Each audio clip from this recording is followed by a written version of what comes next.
Well, Russia's policy in Syria may well have its flaws, but its airstrikes have certainly been effective. In fact, they've been described as a game changer by Julian Röpcke, the political editor of Bild newspaper. He joins me now from Berlin. Thanks for joining us, Julian. Russia says it's hitting ISIS.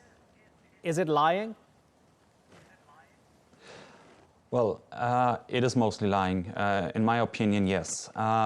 We have seen lots of reports of Russia pretending to be hitting ISIS.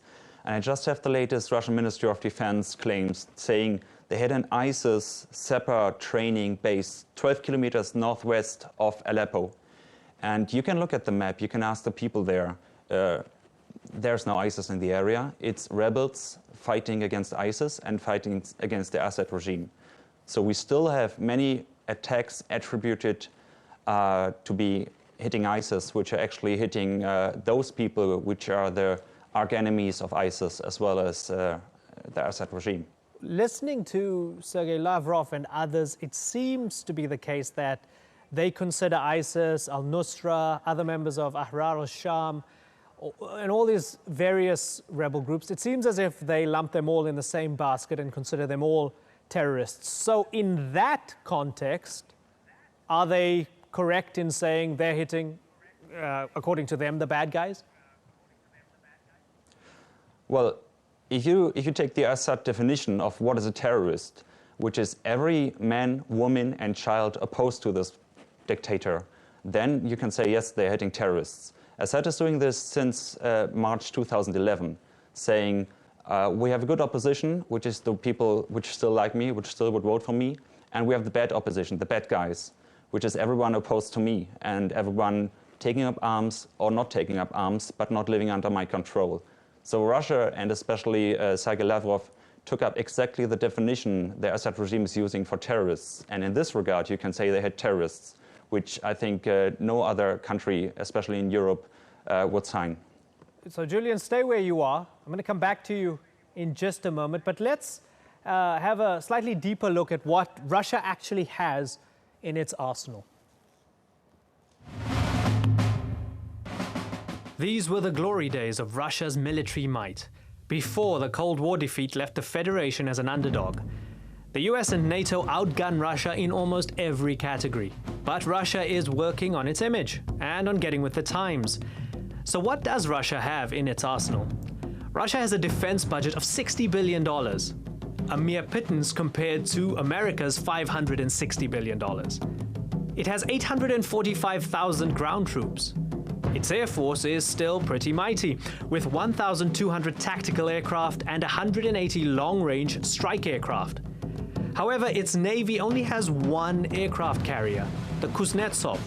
But the Navy does have 217 surface warfare ships, icebreaker fleets that can take on the Arctic waters, and 59 submarines. And it has a military alliance of its own, the Collective Security Treaty Organization, made up of Armenia, Belarus, Kazakhstan, Kyrgyzstan, and Tajikistan.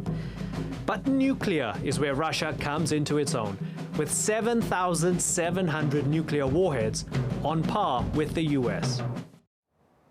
Julian, it's quite annoying when people say, is this a new Cold War? Is this a new Cold War? However, maybe people underestimated Russia's military might, particularly when we look at the gains made on the ground, as you're saying, by ISIS and others, and just the way Russia is being a game changer in Syria.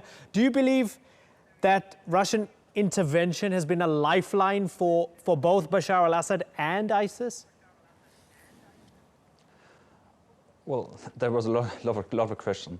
On the one hand, I would say, yes, we are in some kind of new Cold War, which did not start with the Russian intervention in Syria, but with the Russian intervention in Ukraine.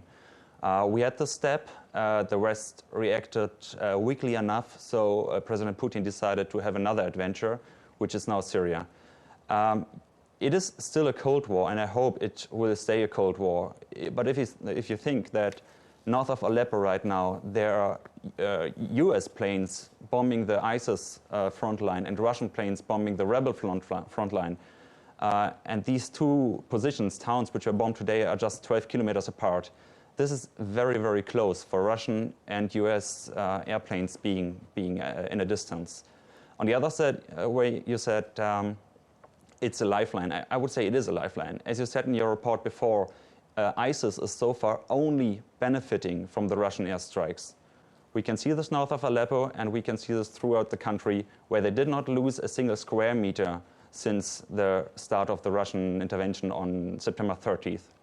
I know you can't judge intention here, but when we look at perhaps the fact that Assad is being emboldened and ISIS is not only surviving but thriving, is that by design from the Russians, or maybe just perhaps a temporary result, a temporary maneuvering in a very, very complex war, a byproduct on a day-to-day basis? Yes, I would say both is right. It is intended to be. Russia and Damascus want to make sure there's only one choice in Syria, which is Assad or ISIS. And they want, the world doesn't believe this so far, because the world knows the situation is much more complex. There are so many different rebel groups, from moderates, pro-democratic, to Islamist rebels, to close to Al-Qaeda rebels. However, as the world didn't want to believe this, Russia and Assad decided to bomb it until we have the situation that you have Assad or ISIS. So I think it is an intended target to have these two parties there in the end. And then, of course, I think also the Syrian regime is hoping that the West will say, yes, then, in this case, we prefer Assad over ISIS, and possibly even help him to survive. Julian Röpcke, it's been good to pick your brain. Thanks for your expertise. Julian Röpcke joining us there from Berlin.